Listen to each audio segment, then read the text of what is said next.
যে মানুষটি তলোয়ার উঁচিয়ে নবীজিকে দুনিয়া থেকে চিরতরে সরিয়ে দিতে চেয়েছিল, সেই মানুষটি হঠাৎ পবিত্র কোরআনের মাত্র কয়েকটা লাইন শুনে কেন নিজের তলোয়ারটা নবীজির পায়ের কাছে সঁপে দিয়ে হাওমাও করে কেঁদে ফেলল? আর আবু জাহেলের মাথা চূর্ণ করার সেই মরণঘাতী চক্রান্ত কিভাবে এক পলকে ব্যর্থ করে দিয়েছিল আসমান থেকে নেমে আসা সেই অদৃশ্য উট? ইসলামের ইতিহাসের বুক কেঁপে ওঠার মতো এই অসম্ভব ও রহস্যময় সত্যগুলো জানতে ভিডিওটি একদম শেষ পর্যন্ত দেখতে থাকুন। তখন মক্কার পরিস্থিতি ছিল অত্যন্ত উত্তাল ও সংকটময়। জন্মগতভাবেই হযরত ওমর রাদিয়াল্লাহু আনহু ছিলেন ঘোর মূর্তি পূজারক। তার অন্তরে মূর্তির প্রতি ছিল গভীর আন্তরিক বিশ্বাস এবং ইসলামের বিরোধিতার আগুন সব সময় দাউ দাউ করে জ্বলত। চতুর্দিকে যখন ইসলামের আলো ক্রমেই ছড়িয়ে পড়ছিল এবং বিশ্বনবী হযরত মুহাম্মদ সাল্লাল্লাহু আলাইহি ওয়াসাল্লামের দাওয়াতি কাজের মাধ্যমে মুসলমানদের সংখ্যা দিন দিন বৃদ্ধি পাচ্ছিল, তখন কুরাইশরা দুনিয়া থেকে ইসলামকে চিরতরে ধ্বংস করে ফেলার জন্য মরিয়া হয়ে উঠল। সকলে মিলে এক জরুরি গোপন পরামর্শ সভায় মিলিত হলো এবং এই সিদ্ধান্তে উপনীত হলো যে হযরত মুহাম্মদ সাল্লাল্লাহু আলাইহি ওয়াসাল্লামকে এই দুনিয়া থেকে চিরদিনের জন্য খতম করতে হবে। শুধু তাই নয়, কুরাইশদের মধ্যে থেকে একজন উচ্চস্বরে ঘোষণা দিল যে ব্যক্তি মুহাম্মদ সাল্লাল্লাহু আলাইহি ওয়াসাল্লামের মস্তক জীবিত অথবা মৃত আমাদের সামনে আনতে পারবে, তাকে 1000 স্বর্ণমুদ্রা এবং 1000 উট পুরস্কার দেওয়া হবে। যদি তোমাদের মধ্যে এমন কেউ থাকো, তবে এই কাজ সমাধান করে ঘোষিত পুরস্কার গ্রহণ করো। এই কথা শুনে সেদিনের সভায় উপস্থিত সবাই গভীর চিন্তায় পতিত হল। কিভাবে নবীজির পবিত্র মস্তক আনা সম্ভব? সবাই একে অপরের মুখের দিকে তাকিয়ে রইল। ঠিক সেই মুহূর্তে হযরত ওমর রাদিয়াল্লাহু আনহু খোলা তলোয়ার হাতে নিয়ে দৃঢ় পদক্ষেপে দাঁড়িয়ে গেলেন এবং বজ্রকণ্ঠে বলে উঠলেন, আমি এই কাজ সমাধান করে দেব। আমি মুহাম্মাদের মাথা কেটে সবার সামনে উপস্থিত করব। আমি পুরস্কারের জন্য মোটেও লালায়িত নই, বরং সবার সম্মুখে ওয়াদা করছি যে মুহাম্মাদের শির আমার হাতে না আসা পর্যন্ত আপনাদের সাথে আর দেখা করব না। আমি এই পণ করছি যে তার মাথা কেটে আপনাদের সামনে হাজির করবই। ওমর রাদিয়াল্লাহু আনহুর এই বীরত্বপূর্ণ উক্তি শুনে সবাই মনে করল, এবার মনে করব যে হযরত মুহাম্মদ সাল্লাল্লাহু আলাইহি ওয়াসাল্লামের সেই বাহাদুরি আর টিকবে না, কারণ স্বয়ং ওমর তাকে খতম করার জন্য খোলা তলোয়ার হাতে মক্কার পথ ধরে রওনা হলেন। হযরত ওমর খোলা তলোয়ার হাতে নবীজিকে হত্যা করার উদ্দেশ্যে সামনে এগিয়ে চলেছেন। অল্প দূর যাওয়ার পর পথেই নঈম বিন আব্দুল্লাহ নামের এক ব্যক্তির সাথে তার দেখা হলো। নঈম ওমরকে এভাবে খোলা তলোয়ার হাতে রাগান্বিত অবস্থায় যেতে দেখে বিস্মিত হয়ে প্রশ্ন করলেন, কোথায় যাচ্ছ হে ওমর? তোমার হাতের এই খোলা তলোয়ারের রহস্য কি? এমন কি জরুরি কাজ আছে যার জন্য তুমি এভাবে রাগান্বিত হয়ে ছুটে চলেছ? হযরত ওমর আরো বেশি উত্তেজিত হয়ে বলে উঠলেন, আমি মুহাম্মদের শিরচ্ছেদ করতে যাচ্ছি। নঈম তখন তার এই ভাব দেখে এবং সংক্ষিপ্ত সংবাদ শুনে ওমরের ভেতরের মনোভাব পুরোপুরি বুঝতে পারলেন। পরিস্থিতি অত্যন্ত মারাত্মক বুঝে তিনি কৌশলে থামানোর চেষ্টা করে বললেন, হে ওমর, মুহাম্মদকে হত্যা করার পর বনু জোহরা, বনু হাশেম ও বনু আব্দে মানাফের গুরুতর আক্রোশ থেকে তোমাকে কে রেহাই করবে? একবার ভেবে দেখেছো কি? নঈমের এই কথায় হযরত ওমর আরো বেশি রাগান্বিত হয়ে উচ্চস্বরে বলে উঠলেন, এত কিছু ভাববার তোমার দরকার কি? আসল কথাটা বলো তো দেখি। তোমাকে কি মুহাম্মদের জাদুতে ধরেছে? আমার মনে হয় তুমিও তার ধর্ম গ্রহণ করে ফেলেছ, সেজন্যই তোমার এত মাথা ব্যথা। তাহলে তুমিও কি তার ধর্ম গ্রহণ করেছো? ঠিক আছে, তাহলে আমি তোমার সাথে রফা আগেই করে দিচ্ছি। এই বলে হযরত ওমর তার খোলা তলোয়ার উত্তোলন করলেন। নঈম কিছুটা উত্তেজিত হয়ে বললেন, আমি মুহাম্মদের ধর্ম গ্রহণ করে নিজেকে ধন্য মনে করছি। এই বলে তিনিও খাপ থেকে তলোয়ার উত্তোলন করলেন। কিন্তু পরস্পরের আঘাত প্রত্যাঘাত শুরু হওয়ার ঠিক পূর্ব মুহূর্তে নঈম বললেন, আচ্ছা ওমর, তোমার নিজের ঘরে যে হযরত মুহাম্মদ সাল্লাল্লাহু আলাইহি ওয়াসাল্লামের জাদু ঢুকে পড়েছে, সে খবর কি তুমি রাখো? আগে নিজের ঘর দেখো, তারপর না হয় মুহাম্মদের মাথা কেটে আনতে যেও। নঈমের কথা শুনতে পেয়ে ওমরের মাথায় যেন আকাশ ভেঙে পড়ল। তিনি হতবাক হয়ে নঈমকে বললেন, হে নঈম, তোমার কথা কি সত্যি, নাকি নবীজিকে বাঁচানোর জন্য মিথ্যার আশ্রয় নিচ্ছ? নঈম দৃঢ়তার সাথে বললেন, শোনো ওমর, তুমি মনে রেখো, নঈম কোনোদিন মিথ্যা কথা বলে না। নঈমের এই কথা শুনে হযরত ওমর রাদিয়াল্লাহু তাআলা আনহু রাগে, দুঃখে ও ক্ষোভে ফেটে পড়ে তার বোন ফাতেমা এবং ভগ্নিপতি সাইদের বাড়ির দিকে রওনা হলেন। ঠিক সেই সময় তার ভগ্নী ফাতেমা এবং ভগ্নিপতি সাইদ অত্যন্ত গোপনে পবিত্র কোরআন তেলাওয়াত করছিলেন। এমন সময় হযরত ওমর গৃহের দ্বারে সজোরে কষাঘাত করে দরজা খুলতে বললেন। বাইরে ওমরের গলার আওয়াজ শুনে সেখানে উপস্থিত হযরত খাব্বাব রাদিয়াল্লাহু রাদিয়াল্লাহু আনহু দ্রুত একটি গোপন জায়গায় আত্মগোপন করলেন এবং তাড়াহুড়োয় কোরআনের পাতাটি সেখান থেকে সরাতে পারলেন না। সেটা সেভাবেই সেই জায়গায় পড়ে থাকলো। দরজা খোলার পর ওমর ভেতরে প্রবেশ করে রাগান্বিত কণ্ঠে বললেন, আমি বাইরে থেকে তোমাদেরকে যেন একটি পড়তে শুনেছি।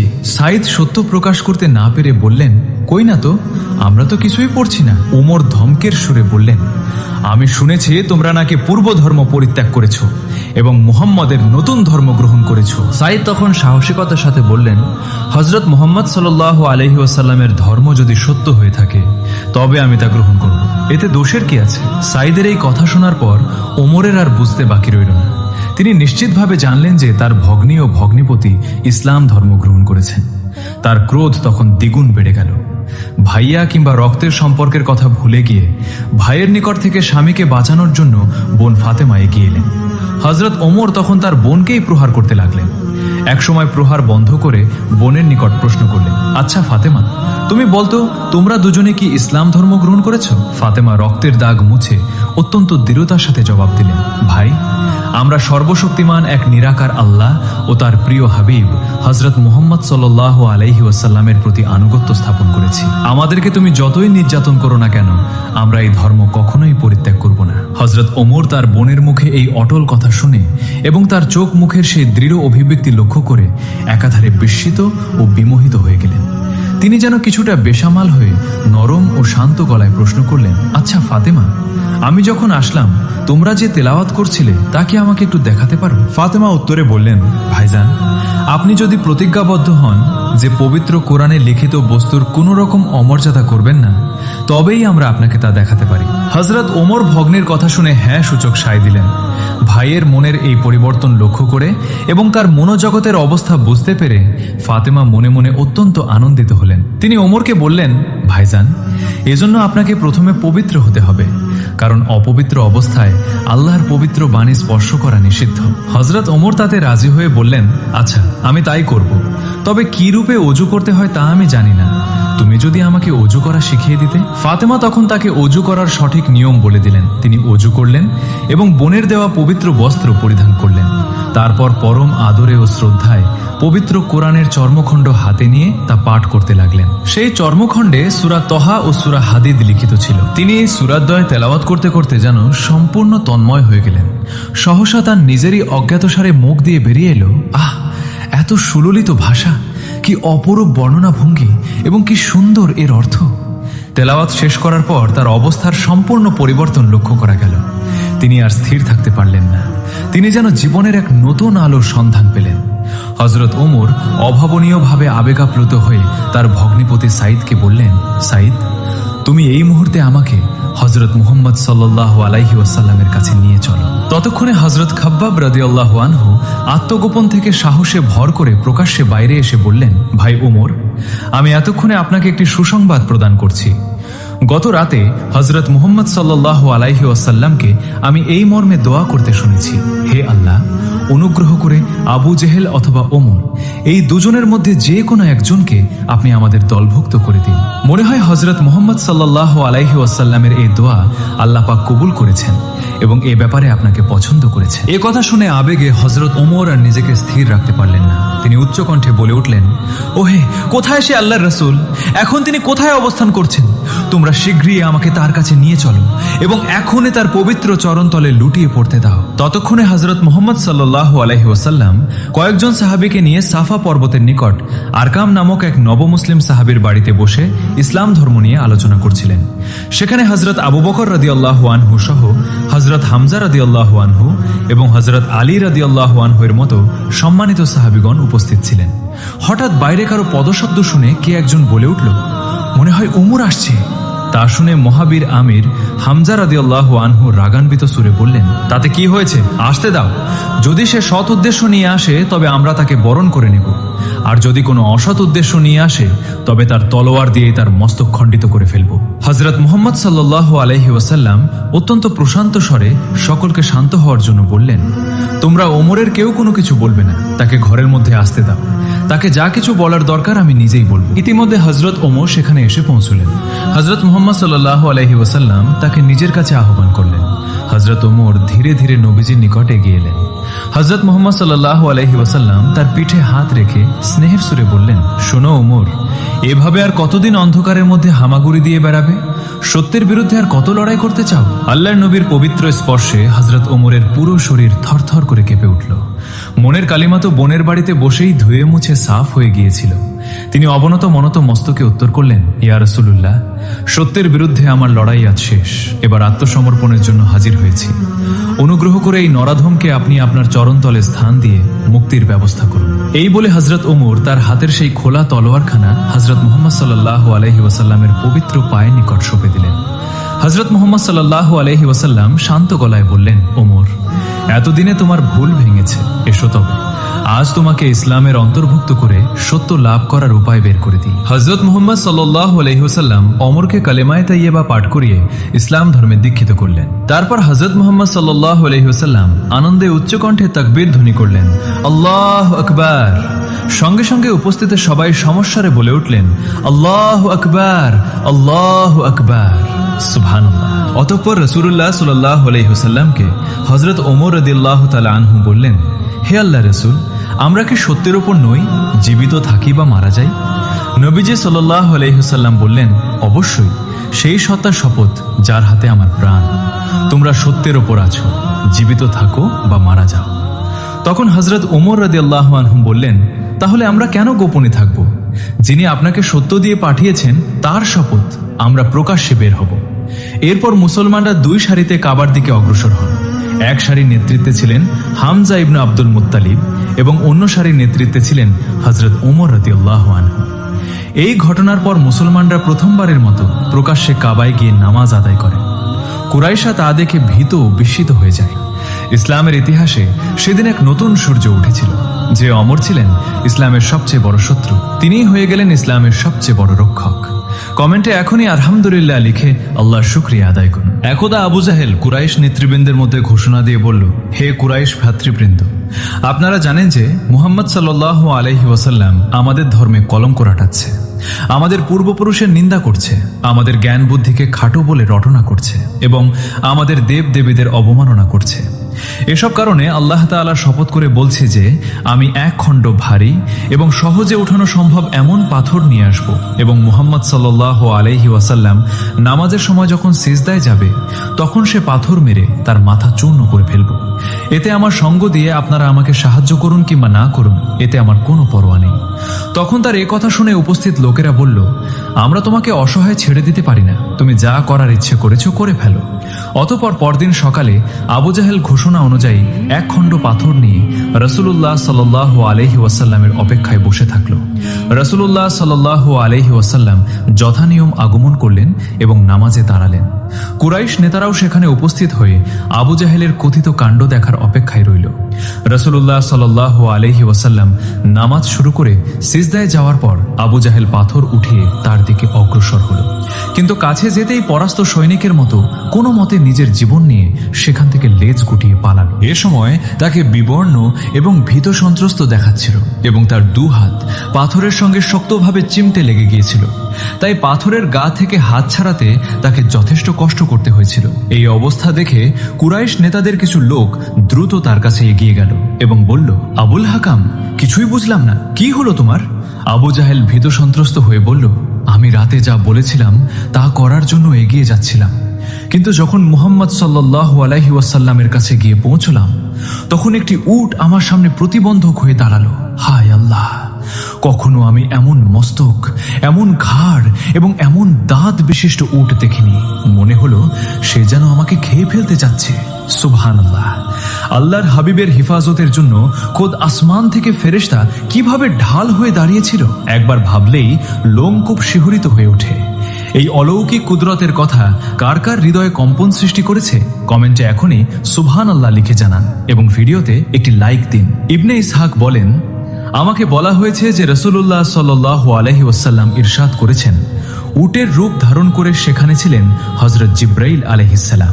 আবু জাহেল যদি আমার কাছে যেত তাহলে তার উপর বিপদ অবতীর্ণ হতো।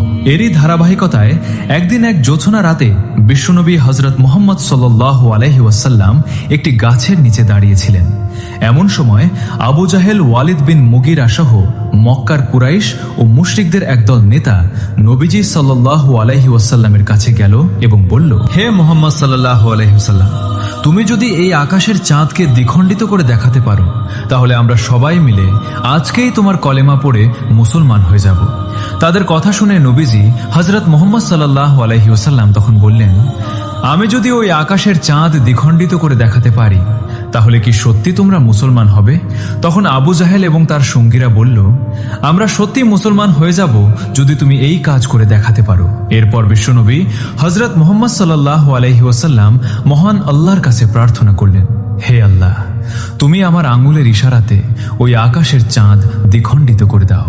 মহান আল্লাহ রাব্বুল আলামিন হযরত মুহাম্মদ সাল্লাল্লাহু আলাইহি ওয়াসাল্লামের দোয়া কবুল করে নিলেন। অতঃপর বিশ্বনবী হযরত মুহাম্মদ সাল্লাল্লাহু আলাইহি ওয়াসাল্লাম ওই আকাশের চাঁদের দিকে তাকিয়ে হাতের আঙুলের ইশারা করার সাথে সাথেই ওই আকাশের চাঁদটা দ্বিখণ্ডিত হয়ে গেল। চাঁদ দ্বিখণ্ডিত হয়ে যাওয়ার পর চাঁদের দুইটা টুকরার মাঝখানে এতটাই ফাঁকা হয়েছিল যে মাঝখান দিয়ে হেরা পর্বত দেখা যাচ্ছিল। এরপর আবার দুই টুকরো এসে জোড়া লেগে গেল। আল্লাহু আকবার! মহান আল্লাহর কুদরতের কি অপূর্ব নিদর্শন! আঙুলের ইশারায় চাঁদ দুই ভাগ হয়ে যাওয়ার এই মুজেজা দেখেও যারা অস্বীকার করেছে তাদের দুর্ভাগ্যের সীমা নেই। যারা আল্লাহর এই অসীম ক্ষমতায় বিশ্বাস রাখেন তারা কমেন্টে লিখুক সুবহানাল্লাহ। এই দৃশ্যটি আবু জাহেল এবং তার সঙ্গীরা খুব ভালোভাবে লক্ষ্য করছিল। এরপর বিশ্বনবী হযরত মুহাম্মদ সাল্লাল্লাহু আলাইহি ওয়াসাল্লাম তাদেরকে বললেন, আমি আপনাদের কথা মতো আল্লাহর কুদরতে চাঁদকে দ্বিখণ্ডিত করেছি। এখন আপনারা আপনাদের ওয়াদা মাফিক কলেমা পড়ে মুসলমান হয়ে যান। তখন আবু জাহেল সঙ্গে সঙ্গে বলে উঠল, হে ভাতিজা মুহাম্মদ, তুমি এত বড় জাদুকর হয়ে গিয়েছো যে তোমার জাদুর কাছে পৃথিবীর সমস্ত জাদুকররা হার মানবে। আমি আজকে ঘোষণা করলাম পৃথিবীর সবচাইতে বড় জাদুকর তুমি। তোমার এই জাদুর কাছে সমস্ত জাদুকররা অপারগতা স্বীকার করবে। আর মুসলমান হওয়ার কথা বলছো?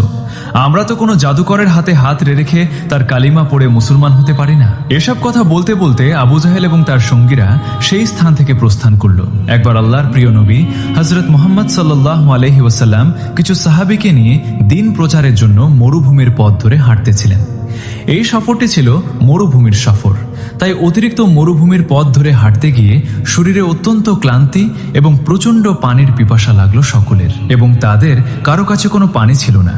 তাই সাহাবীগণ প্রচণ্ড তৃষ্ণার্ত হয়ে নবীজি সাল্লাল্লাহু আলাইহি ওয়াসাল্লামকে জানালেন, আমাদের কাছে যে পরিমাণ পানি ছিল তা শেষ হয়ে গিয়েছে, এখন আমরা কি করব? তখন নবীজি সাল্লাল্লাহু আলাইহি ওয়াসাল্লাম আলী রাদিয়াল্লাহু তাআলা আনহু ও আরেকজন সাহাবীকে পাঠালেন পানির খোঁজে। ফলে তারা দুজনে পানির খোঁজে এদিক সেদিক অনেক ঘোরাঘুরি করলেন, কিন্তু কোথাও পানি দেখতে পেলেন না। ইতিমধ্যে দেখলেন এক বৃদ্ধা দুই মশক পানি নিয়ে উটে চড়ে যাচ্ছে। তারা ভাবল, এই তো পানির সন্ধান পাওয়া গেছে, এই বুড়ির কাছে জিজ্ঞেস করলেই পাওয়া যাবে পানির সন্ধান। কিন্তু তারা বুড়ির কাছে গিয়ে পানির সন্ধান করতে হতাশ হলেন যখন বুড়ি বলল, এখান থেকে পানির দূরত্ব একদিনের রাস্তা। গতকাল এ সময় আমি পানি নিয়ে রওনা হয়েছি। বুড়ির মুখে একথা শুনে তারা ভাবলেন, কি করা যায়? অগত্যা তারা বুড়িকে বললেন, বুড়িমা, আপনি যদি একটু কষ্ট করে আমাদের সাথে আসতেন তাহলে খুব ভালো হতো। বুড়ি তাদের কথায় রাজি হয়ে গেল এবং তাদের সাথে পথ চলতে শুরু করলো। কিছুক্ষণ পর তারা বুড়িকে নবীজির কাছে নিয়ে এলেন। নবীজি সাল্লাল্লাহু আলাইহি ওয়াসাল্লাম বুড়ির মশকের মুখ খুললেন এবং সেখান থেকে কিছু পানি একটি পাত্রে ঢেলে নিলেন। সেখান থেকে নবীজি সাল্লাল্লাহু আলাইহি ওয়াসাল্লাম মুখে একটু পানি নিলেন এবং সেই পানি আবার মশকের মধ্যে ঢেলে দিলেন। তারপর মশকের উপরের মুখ বেঁধে দেওয়া হলো এবং নিচের মুখ খুলে দেওয়া হলো। ফলে ট্যাবের মতো সেখান থেকে পানি বের হতে লাগলো। তারপর সবাইকে বলা হলো, এখান থেকে পানি নাও, নিজেরা পান করো এবং তোমাদের বাহন জন্তুকে খাওয়াও। সকলে পানি নিল। দুই মশকের আর কতটুকুই বা পানি থাকে, কিন্তু ওই দুই মশক থেকে কাফেলার সকলে তাদের প্রয়োজন মতো পানি নিল। যেভাবে আমরা কল থেকে পানি নিই, এমনকি সেই পানি থেকে কেউ কেউ গোসলের পানিও নিল। বুড়ি দাঁড়িয়ে দাঁড়িয়ে সব দেখছিল আর অবাক হচ্ছিল, তার বিস্ময়ের সীমা রইল না। সামান্য দুইটা মশকের আর কতটুকুই বা পানি থাকতে পারে, কিন্তু তার চোখের সামনে এই দুই মশক থেকে শত শত মশক পানি নেওয়া হলো। সকলে যখন নিজ নিজ প্রয়োজন মতো পানি সংগ্রহ করল, বুড়ির মশক বুড়িকে ফিরিয়ে দেওয়া হলো। বুড়ি দেখল তার মশক থেকে এত পানি নেওয়ার পরও এর পানি এতটুকু কমেনি, বরং আগের চেয়ে আরো পূর্ণ দেখা যাচ্ছে। তখন নবীজি সাল্লাল্লাহু আলাইহি ওয়াসাল্লাম বললেন, আপনি তো দেখছেন আপনার পানি একটু কমেনি, আসলে আপনার পানির মাধ্যমে আল্লাহ আমাদের পানি পান করালেন। সুবহানাল্লাহ। আল্লাহর নবী ও মুজেজার বরকত দেখলে কার না মন জুড়িয়ে যায়। আপনার জীবনে আল্লাহর এমন কোনো গোপন রহমত কি কখনো দেখেছেন? কমেন্টে আলহামদুলিল্লাহ লিখে আমাদের জানান। এরপর নবীজি সাহাবীদের বললেন, একটি কাপড় বিছাও এবং তার জন্য যে যা পারো হাদিয়া দাও। কেউ দিল খেজুর, কেউ আটা, কেউ জব। ফলে অনেক খাবার জমা হলো বুড়ির জন্য। এগুলো বুড়িকে হাদিয়া স্বরূপ দেওয়া হলো। বুড়ি তো মহা খুশি। বুড়ি ভাবলো, আমার পানিও একটু কমলো না, আবার পেলাম এতগুলো খাবার। ফলে মনের সুখে বুড়ি রওনা হলো বাড়ির দিকে। বুড়ি যখন বাড়িতে পৌঁছলো ততক্ষণে বেলা পড়ে গেছে। সকলে তার দেরি হওয়ার কারণ জিজ্ঞেস করলে বুড়ি তখন তাদেরকে সব খুলে বলল। বুড়ি বলল, মোহাম্মদ নামের যে লোকটা নিজ বাপদাদার ধর্ম ত্যাগ করেছে, তার 2 জন লোক আমাকে তার কাছে নিয়ে গেল। তারপর ঘটল আজব এ ঘটনা। সকলে তো শুনে তাজ্জব। বুড়ি আরো বলল, আল্লাহর কসম, আমার সব দেখে মনে হয়েছে সে হয়তো পৃথিবীর সবচেয়ে বড় জাদুকর, অথবা সত্যি সে আল্লাহর প্রেরিত রাসূল। এরপর থেকে মুসলিমরা ওই বৃদ্ধার এলাকার আশেপাশের এলাকায় অভিযান চালাতো, কিন্তু বুড়ির এলাকায় আক্রমণ করত না। এদিকে বুড়ি নিজ কওমকে বলল, আমার মনে হচ্ছে তারা ইচ্ছাকৃতভাবে তোমাদের এড়িয়ে যাচ্ছে, তোমাদের উপর আক্রমণ করছে না। তোমরা ভেবে দেখো ইসলাম গ্রহণ করবে কিনা। তার কথায় সবাই রাজি হয়ে গেল এবং ইসলামের ছায়াতলে আশ্রয় নিল। সামা ইবনে ইয়াজিদ বর্ণনা করেন, এক সফরে রাসূল সাল্লাল্লাহু আলাইহি ওয়াসাল্লাম আমাকে বললেন, হে উসামা, তুমি খুঁজে দেখো ইস্তেঞ্জা করার জন্য কোনো জায়গা খুঁজে পাও কিনা। উসামা রাসূল সাল্লাল্লাহু আলাইহি ওয়াসাল্লামের এই নির্দেশ পেয়ে ইস্তেঞ্জা করার জন্য অনেক জায়গা খুঁজতে লাগলেন, কিন্তু ধুধু মরুভূমি হওয়ায় তিনি কোনো জায়গা খুঁজে পেলেন না। অতঃপর তিনি রাসূল সাল্লাল্লাহু আলাইহি ওয়াসাল্লামের কাছে এসে আরজ করলেন, ইয়া রাসূলুল্লাহ, এই ময়দানে এত লোক যে আড়াল হওয়ার মতো কোনো জায়গা নেই। তখন আল্লাহ রাসূল সাল্লাল্লাহু আলাইহি ওয়াসাল্লাম বললেন, তবে দেখো আশেপাশে কোনো বৃক্ষ বা পাথর আছে কিনা। তখন উসামা বলল, হে আল্লাহর নবী, পাশে কিছু বৃক্ষ পাথর আছে বটে। তখন আল্লাহর নবী বললেন, তুমি সেই বৃক্ষ পাথরগুলিকে গিয়ে বলো, আল্লাহর নবী তোমাদেরকে নির্দেশ দিয়েছেন তোমরা পরস্পরে একত্র হয়ে যাও এবং তার ইস্তেঞ্জার জন্য একটি উপযুক্ত পরিবেশ তৈরি করে দাও। তখন উসামা রাদিয়াল্লাহু তাআলা আনহু সেই গাছগুলির কাছে গিয়ে বললেন, হে বৃক্ষদল, আল্লাহর নবী সাল্লাল্লাহু আলাইহি ওয়াসাল্লাম তোমাদের মাঝে বসে ইস্তেঞ্জা করতে যাচ্ছেন। তিনি তোমাদেরকে নির্দেশ দিয়েছেন তোমরা পরস্পরে একত্রিত হয়ে মিলিত হয়ে যাও এবং তার ইস্তেঞ্জা করার জন্য একটি উপযুক্ত জায়গা করার ব্যবস্থা করে দাও। আল্লাহর নবী সাল্লাল্লাহু আলাইহি ওয়াসাল্লামের এই নির্দেশ শোনা মাত্রই গাছগুলি পরস্পরের কাছাকাছি হয়ে একত্র হয়ে গেল। এরপরে নবী করিম সাল্লাল্লাহু আলাইহি ওয়াসাল্লাম সেই গাছগুলোর আড়ালে বসে ইস্তেঞ্জা করলেন। ইস্তেঞ্জা সারার পরে নবী আকরাম সাল্লাল্লাহু আলাইহি ওয়াসাল্লাম উসামাকে পুনরায় বললেন, হে উসামা, তুমি গাছগুলোকে গিয়ে বলো তারা পরস্পরের থেকে বিচ্ছিন্ন হয়ে যায় এবং তাদের জায়গা মতো চলে যায়। অতঃপর উসামা রাদিয়াল্লাহু তাআলা আনহু আবার গাছগুলির কাছে গিয়ে বললেন, হে বৃক্ষদল, আল্লাহ নবী তোমাদেরকে আবার নিজ নিজ জায়গায় যাওয়ার জন্য নির্দেশ দিয়েছেন। উসামা রাদিয়াল্লাহু তাআলা আনহু বললেন, আল্লাহর কসম করে বলছি, আমি স্বচক্ষে দেখলাম রাসূল আকরাম সাল্লাল্লাহু আলাইহি ওয়াসাল্লামের এই নির্দেশ পাওয়া মাত্র বৃক্ষদল যে যার জায়গায় আবার ফিরে গেল। অপর এক বর্ণনায় বর্ণিত আছে, একবার রাসূল আকরাম সাল্লাল্লাহু আলাইহি ওয়াসাল্লাম যুদ্ধ থেকে ফেরার সময় একটি গাছের ছায়ায় শুয়ে বিশ্রাম নিচ্ছিলেন আর তার তরবারিটি তিনি পাশে রেখে দিয়েছিলেন। রাসূল আকরাম সাল্লাল্লাহু আলাইহি ওয়াসাল্লাম যখন একটু তন্দ্রাচ্ছন্ন হলেন, এমন সময় তার একজন শত্রু এসে সেই তরবারিটি হাতে উঠিয়ে নিলেন এবং তরবারির খোলস মুক্ত করে তরবারিটি আল্লাহর নবী সাল্লাল্লাহু আলাইহি ওয়াসাল্লাম এর উপর তাক করে ধরলেন। এরপরে আল্লাহর নবীর সেই শত্রু বলল, হে মুহাম্মদ, বলো এখন আমার হাত থেকে তোমাকে কে রক্ষা করবে। তখন আল্লাহর নবী নির্ভয় এবং প্রশান্ত মনে বললেন, আমার আল্লাহ আমাকে রক্ষা করবে। আল্লাহর নবীর এই কথা শ্রবণ করার সাথে সাথেই লোকটির শরীরে হাত পায়ে কম্পন শুরু হয়ে গেল এবং কাঁপতে কাঁপতে তার হাত থেকে তরবারিটি পড়ে গেল।